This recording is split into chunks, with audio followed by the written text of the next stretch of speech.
24 तास एक पाऊल पुढे. शौर्यासाठीचा अनन्य सन्मान प्रदान करण्यासाठी मी जितेशजींना विनंती करते की त्यांनी माजी हवाई दल प्रमुख अनिल टिपणीस आणि आयबीचे माजी सहसंचालक VN देशमुख यांना मंचावर आमंत्रित करावं. तसंच मी जितेशजींना विनंती करतो की त्यांनी TS कुलकर्णी डेव्हलपर्स लिमिटेडचे COO धनंजय पाचपोर यांनाही मंचावरती आमंत्रित करावं.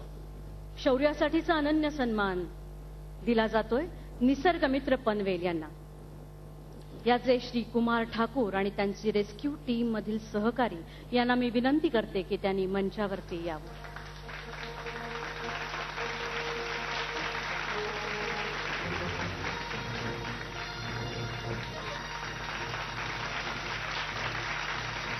त्यांची पूर्ण टीम इथे उपस्थित आहे.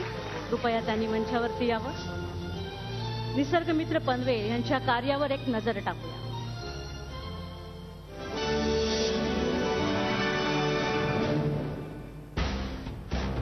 कुणीतरी संकटात सापडलंय, तातडीनं मदत हवी.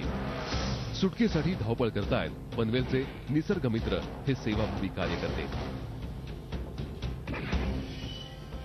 डोंगर दऱ्यात रानोमाळ कुणी वाट चुकतो, दिशा हरवतो, कोणावर मधमाशांचा हल्ला होतो किंवा कोणी पाण्यात बुडायला लागतो. तेव्हा आठवण येते ती पनवेलच्या निसर्गमित्र रेस्क्यू टीमची. मग परिस्थितीचं गांभीर्य लक्षात घेत झटपट योग्य आखणी करत मोहीम हाती घेतली जाते.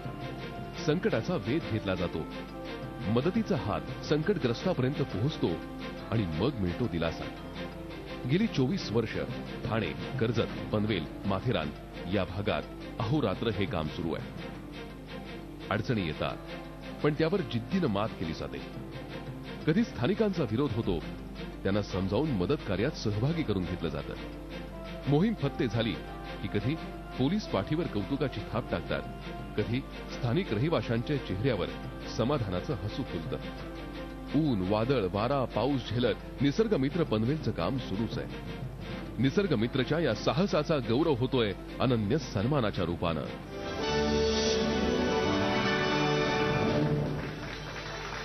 निसर्गमित्र पनवेल, तुम्ही दाखवले अतुलनीय शौर्य. गेली नाहीत परवा आपल्या प्राणांची. धावून गेलात आणि वाचवले प्राण अनेकांचे. संकटाच्या वेळी हाकेला तुम्ही देता प्रतिसाद. सलाम तुमच्या शौर्याला, मानवते प्रतीच्या तुमच्या निष्ठेला. तुमच्या शौर्याचा गौरव अनन्य सन्मानच्या रूपात. मी माननीय अनिल टिपणीस आणि माननीय VN देशमुख यांना विनंती करतो की त्यांनी शौर्यासाठीचा अनन्य सन्मान निसर्गमित्र पनवेलच्या कुमार ठाकूर यांना प्रदान करावा.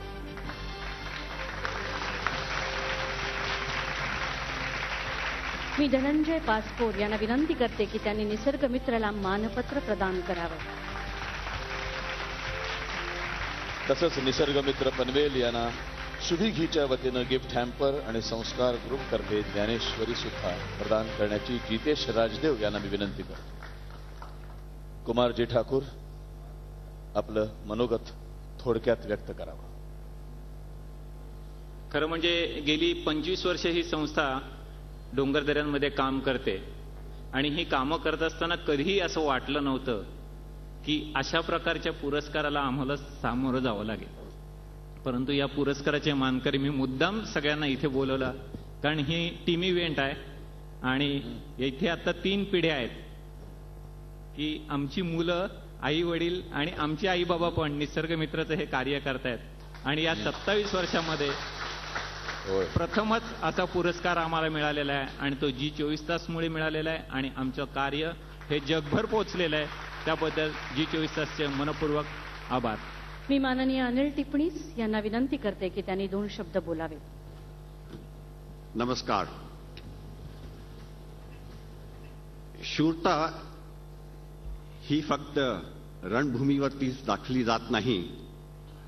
ह्याचं उदाहरण नाही पण उदाहरणं एवढी सर्व आपल्या समोर उपस्थित आहेत. आपल्याला आज आपल्या देशात सर्व क्षेत्रात शूरता दाखवायला पाहिजे आणि जिथे या लोकांनी पुढाकार घेतला आहे त्याच्यासाठी मी त्यांचं अभिनंदन करतो. पण ही अशी आपण अनन्य गोष्टी करतो त्या बघायला पण एक डोळा लागतो, कोणी बघायला पाहिजे. आणि हे जे लोकांनी बघितलं आहे, काय त्याचं कारण काय? झी 24 तास. माननीय VN देशमुख यांनीही आपलं मनोगत थोडक्यात व्यक्त करावं अशी विनंती करते. आजच्या कार्यक्रमात मला एका कवितेची आठवण होते. माझ्या वयाच्या किंवा मला जे वरिष्ठ आहेत वयानी, अशा सर्वांनी टॉमस ग्रेची elegy written in a country churchyard ही कविता निश्चित वाचली असेल. या कवितेमध्ये कवी ज्या लोकांना समाजामध्ये कुठलीही संधी मिळत नाही अशांबद्दल दुःख व्यक्त करतो, खंत व्यक्त करतो. त्याने त्याचं म्हटलेलं आहे, फुल many a gem of purest ray serene, the dark unfathomed caves of ocean bare. Full many a flower is born to blush unseen and to waste its sweetness in the desert air.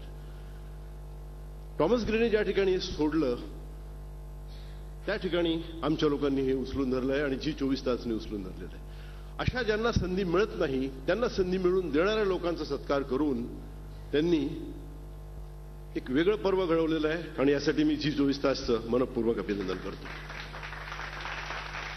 Zee 24 तास, एक पाऊल पुढे.